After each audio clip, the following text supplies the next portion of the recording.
Welcome to Life Undissertated with the Millennial Black Professor. I'm your host, Dr. Tasha UN Kelly, yours truly, for making it make sense by making it plain.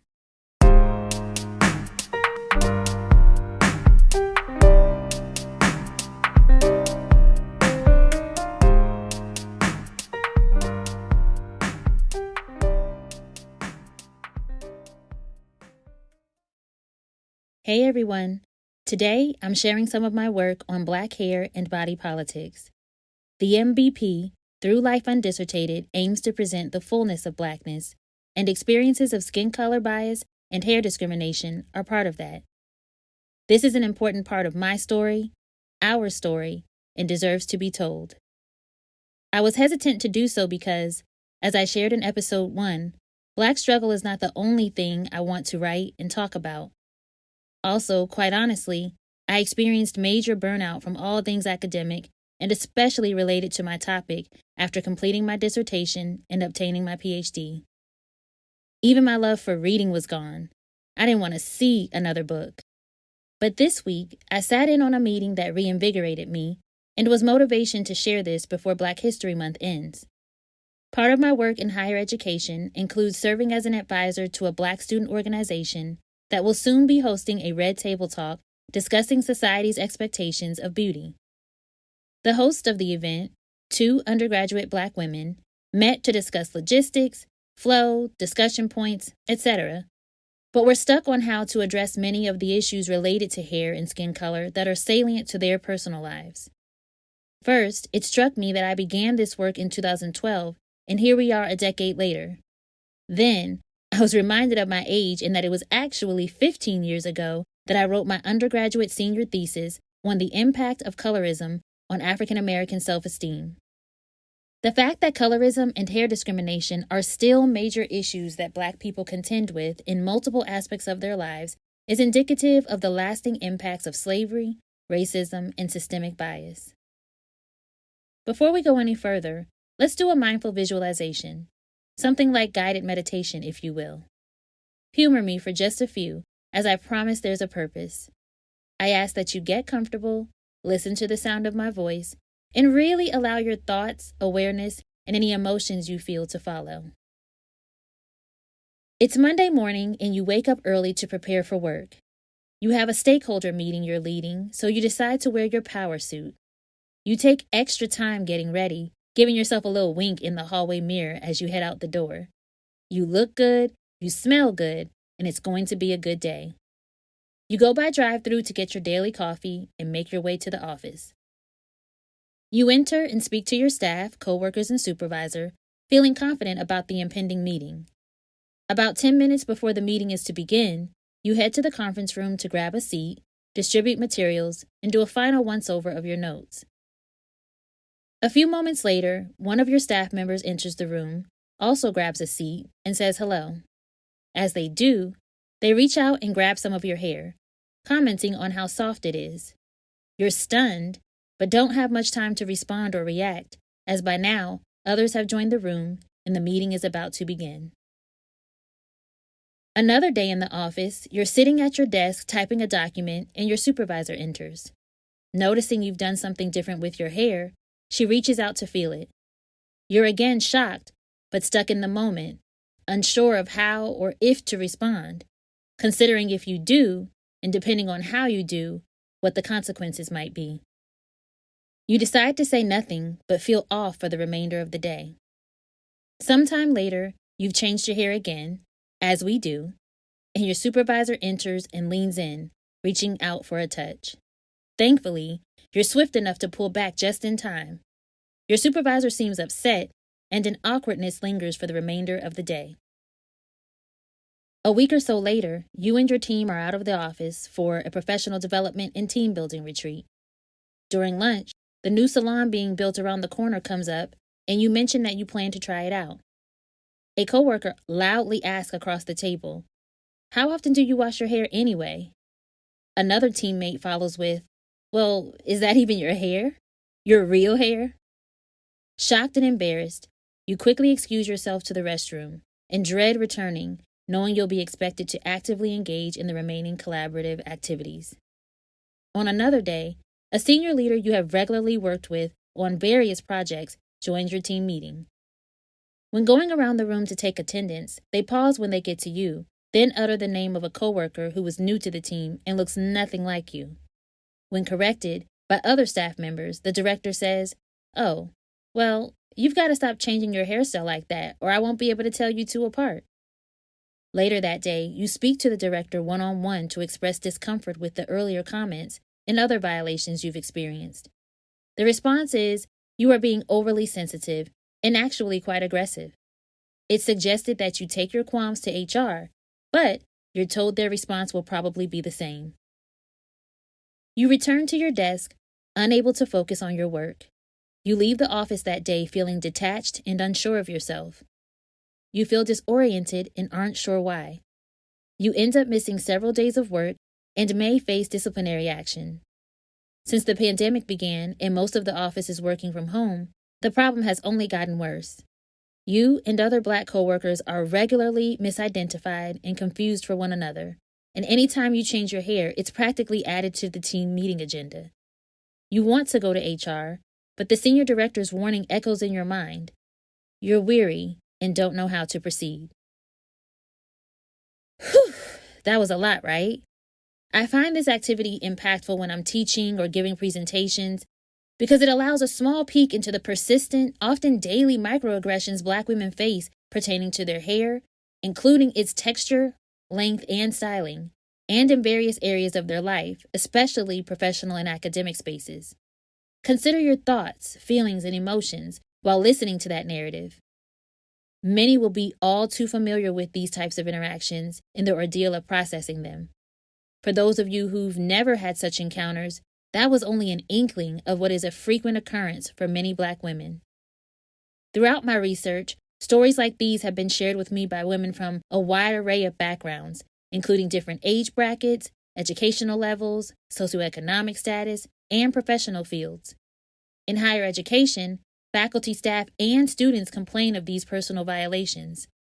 Across multiple branches of the military and at the highest levels, I hear these stories. Black women in media and communications who are producers, Black women in law, K-12 education, the nonprofit arena, within federal agencies, and even in the beauty industry, all share these stories with me. And the common theme is they are traumatized by something many minimize. That quote-unquote little thing that was said that wasn't that big of a deal or that the person meant no harm by saying is harmful to Black women, particularly as these microaggressions occur over and over and the negative impact builds over time. It was in the final year of my doctoral program that I first heard these types of experiences referred to as assault. I was co-teaching a seminar in Black hair and body politics with my advisor, Dr. Kimberly Moffitt, who's currently interim dean of the College of Arts, Humanities, and Social Sciences at University of Maryland, Baltimore County. Her identifying what are often referred to simply as microaggressions as actual assaults was a profound moment for me. I've been the victim of unwanted hair touching, inappropriate call-outs in professional settings, and felt that power dynamic when the perpetrator is someone in a supervisory role or someone who can otherwise directly impact my career trajectory. I've had the concern and worry that comes when you're forced to choose between speaking up and likely being labeled an angry Black woman, or remaining quiet and subsequently feeling guilty for not standing up for yourself. Having been through that, this new framing of the problem resonated. It was finally having words and an accurate way to describe how these situations and the frequency of them, so frequent that you kind of know when they're coming and even try to prepare for them, but really can't because who knows what might be going on that day or your state of mind in that particular moment. It was finally having all that so accurately described as a form of trauma-inducing assault that was super impactful. So, of course we know what assault means. We know what it is and how we use the word in our everyday language. But listen to the legal definition. According to Cornell Law School Legal Information Institute, assault is generally defined as the act of intentionally putting another person in reasonable apprehension of imminent harmful or offensive contact. Physical injury is not required. Keep that in mind as I read statements I've received permission to share from some of the women I've had the opportunity to speak with over the years. I'm reading them because it's in this way that we make space for and validate these voices as important, meaningful, and critical to understanding and combating skin color and hair bias, stigma, and differential treatment. Names have been changed to protect identity. Krista said, "For years I wanted to lock my hair, but didn't because I'd heard from mentors and colleagues that if I got locks, I would not move far in the professional world. I'd block myself from success." Nicole stated, "I've had my hair touched without asking several times. As I grew up in a predominantly white community, they didn't understand. I was uncomfortable, but wasn't sure if I was just being silly. When I had Black friends with the same hair as me, they made me realize that it was not okay. Those friends encouraged me not to give in to being someone's pet." Brenda shared, "There was a point where I thought I would never go natural and literally felt I was addicted to relaxers in college, but that stemmed from a lot of criticism about my hair and it being so thick." Shannon described a time when she was stationed in Turkey. "I had a white supervisor, and at that time in the Air Force, the regs said we were allowed 3 inches in bulk and ponytails worn no further than our collar. I had done the big chop right before I left. While it had grown long enough to be a teeny-weeny afro worn with a headband, it was nowhere near 3 inches in bulk. But the reg wasn't really written with the Black girl in mind, and it was tiring to keep explaining, my hair doesn't grow straight down. It's a puff, and that is my ponytail. During an inspection, my supervisor planned to write me up for being out of regulation. Fortunately for me, I kept the hair reg in my pocket at all times because of the amount of scrutiny on us Black female airmen in our hair. She planned to proceed with the write-up anyway, but I reported the issue to her supervisor, who was married to a Black woman, and he intervened. There have been revisions to policies, and it's getting a little better, but at the end of the day, when they say professional, they mean white. I worked with other airmen who wanted to go natural but didn't want to deal with the BS, so they felt forced to get perms." Latoya, a stylist, said, "I had a client who decided to do the big chop, go natural. She'd done a lot of research on styles, hair products, and the different stages, and felt ready.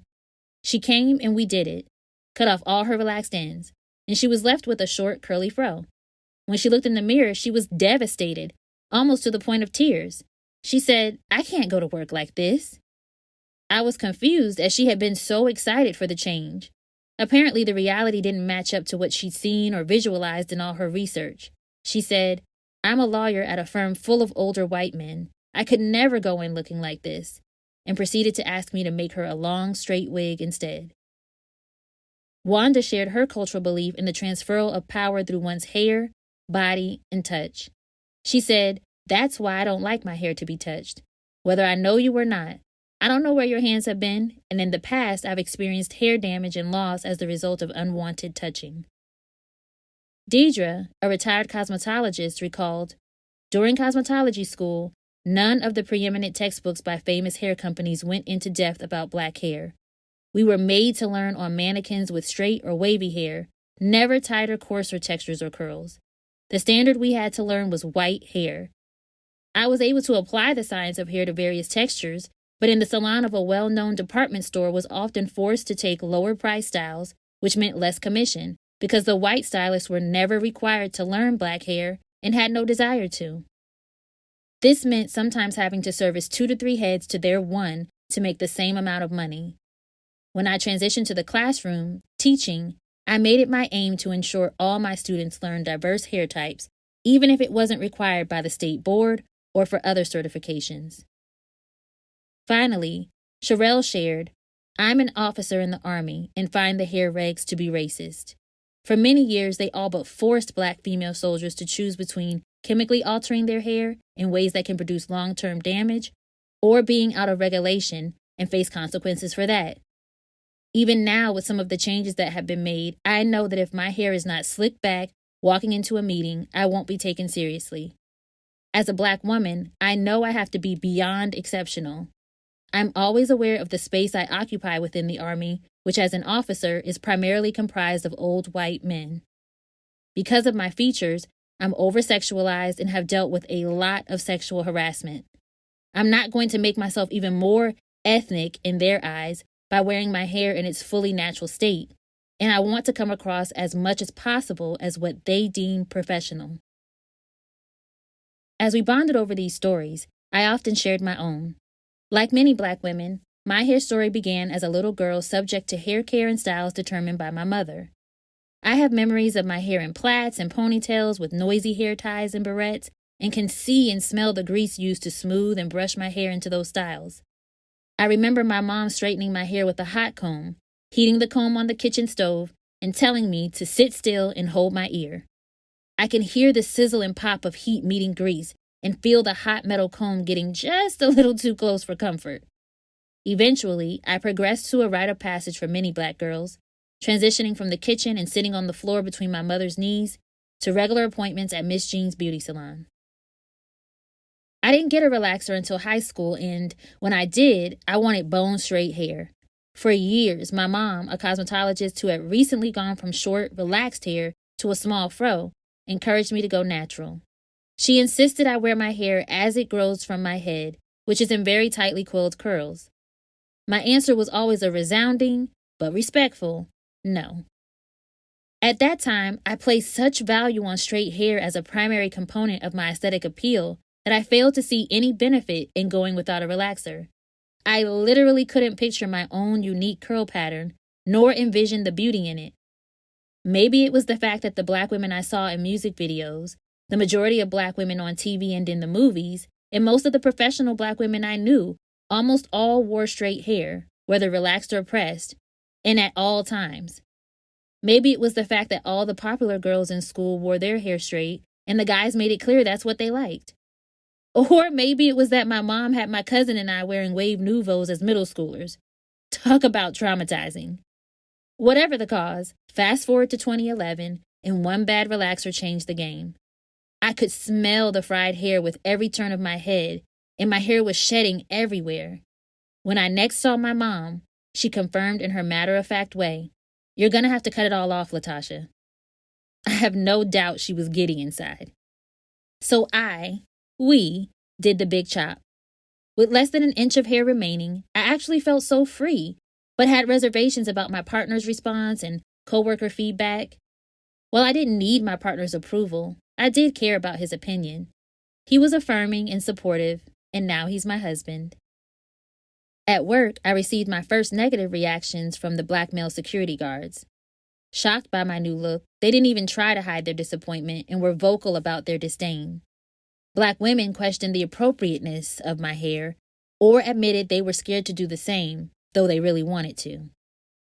What some consider a simple hairstyle change affected me enough to rethink and alter the focus of my dissertation to consider how younger Black women might experience this same projection of negative opinions, advice, and perspectives about their appearance and natural state of being coming from not only white people, but from within their own community, along with similar messaging from the media, and how these young women manage attempts to conform to societal beauty standards while simultaneously staying true to and loving themselves. This is Black body politics, the constant navigation of social and systemic barriers to our physical being, a balancing act imposed upon us stemming from the desire of those in power to remain in power. And this is where we'll pick up on the next episode of Life Undissertated.